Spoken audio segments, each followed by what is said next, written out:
Hi there, Amazon customers. I was going to do an unpackaging video of some fidget spinners that I ordered off of Amazon.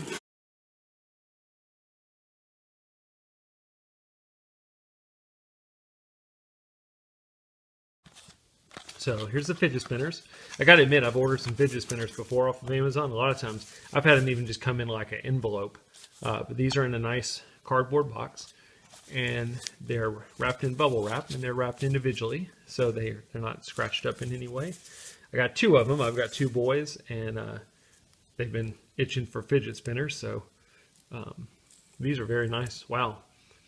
They're really shiny. They're metal, but really shiny. Most of the metal ones I've had have had more of like a duller finish, and these are really nice. So I'm not very good at this. My kids can make it spin a lot quicker than me, but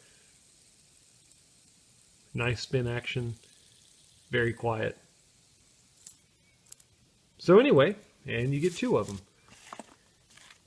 So I hope this helps. Again, maybe make your shopping a little easier. Thanks for watching.